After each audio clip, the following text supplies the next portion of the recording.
प्रेम और अहिंसा का मार्ग दिखाया था। ये कौटिल्य और सम्राट अशोक की भूमि है।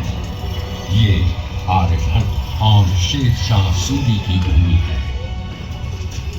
इसी भूमि पर गुरु गोविंद सिंह और वीर कुंवर सिंह जैसे परम वीर जन्मे हैं। और यहीं पर राष्ट्रकवि दिनकर और साहित्यकार रेणु जैसे विद्वानों ने अपनी कलम से दुनिया को प्रेरित किया है। गंगा की धाराओं से सिंचित बिहार की भूमि ने आदिकाल से ही भारत की शान को बढ़ाया है।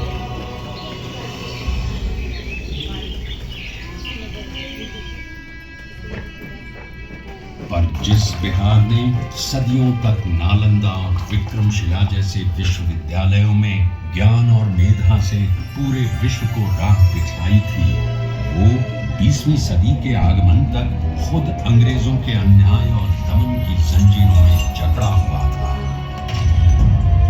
ये वो समय था जब अंग्रेजों ने भारत को पूरी तरह गुलाम बना लिया था।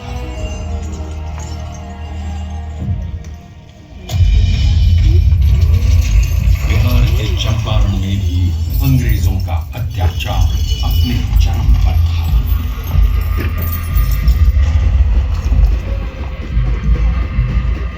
चंपारण की उपजाऊ भूमि अंग्रेजों के लालच के कारण जबरन नील उगाने को लाचार थी और धीमे धीमे बंजर हो गई थी। गोरी सरकार द्वारा लगाए गए लगान और अनेक प्रकार के करों के बोझ तले लाखों किसान बदहाल थे।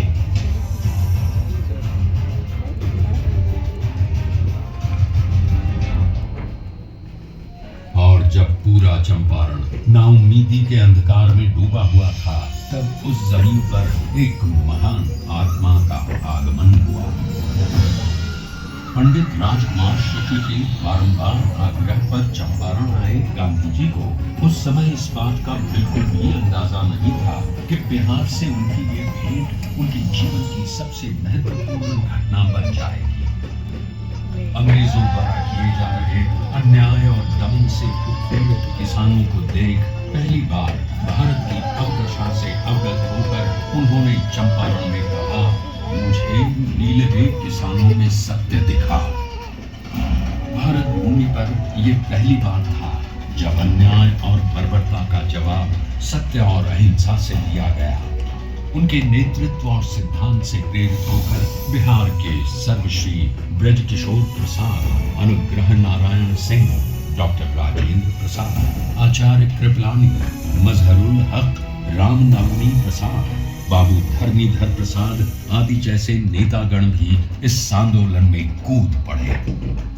सत्य और अहिंसा पर आधारित चंपारण सत्याग्रह आंदोलन एक नूतन प्रयोग बनकर उभरा, जिसने भारतवासियों को अन्याय से लड़ने का एक प्रभावशाली शस्त्र दिया। चंपारण सत्याग्रह के 30 वर्षों बाद लाखों सेनानियों के बलिदान और गांधी जी के नेतृत्व में हुए कई अहिंसक आंदोलनों के कारण भारत स्वतंत्र हुआ।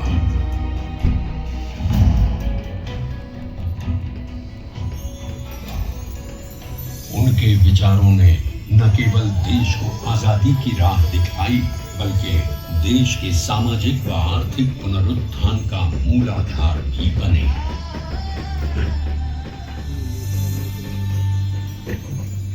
गांधी जी और उनके चिरंतन विचार आज भी बिहार के सामाजिक ताने बाने एवं शासन की धुरी हैं।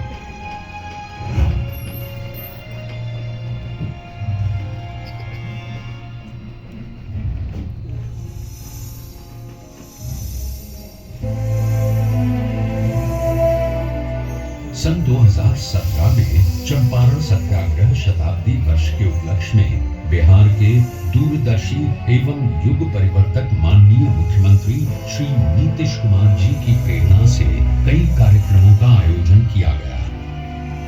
इसमें गांधी जी की स्मृति, उनकी विरासत, शिक्षा और ध्येय को जन जन तक पहुंचाया गया और शैक्षणिक एवं सरकारी नीतियों में गांधी दर्शन को प्रमुखता दी गई।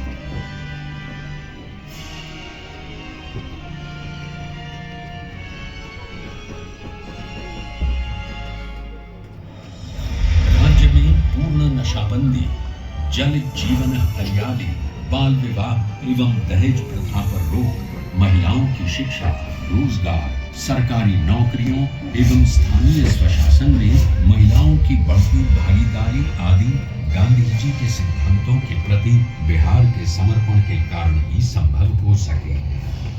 गांधी जी ने कहा, शराब आदमियों से न सिर्फ उसका पैसा छीन लेती है बल्कि उसकी बुद्धि भी हर लेती है। और एक बात और गांधी जी ने कहा था, शराब पीने वाला इंसान हैवान हो जाता। गांव में पी करके आता था, अपनी कमाई का ज्यादा पैसा शराब में गंवा देता था, घर में लौटता था, पत्नी से झगड़ा करता था। अब नहीं पीते हैं, घर लौट कर आते हैं, बाजार से सब्जी खरीद कर आते हैं और अपनी पत्नी को भोजन बनाने में भी मदद करते हैं। क्या माहौल, बच्चों की पढ़ाई पर ध्यान दे रहे हैं। श्री नीतीश कुमार जी के कुशल नेतृत्व में पूरे राज्य में उनसे जुड़ी यादों को संजोए रखने का बहुमूल्य कार्य भी किया गया। भीतहरवा आश्रम एवं बुनियादी विद्यालयों का जीर्णोद्धार, गांधी मैदान पटना में गांधी जी की सबसे ऊंची कांस्य प्रतिमा, बापू सभागार पटना, बापू परीक्षा परिसर, मोतिहारी और बेतिया बापू सभागारों का निर्माण आदि कई कार्य हुए।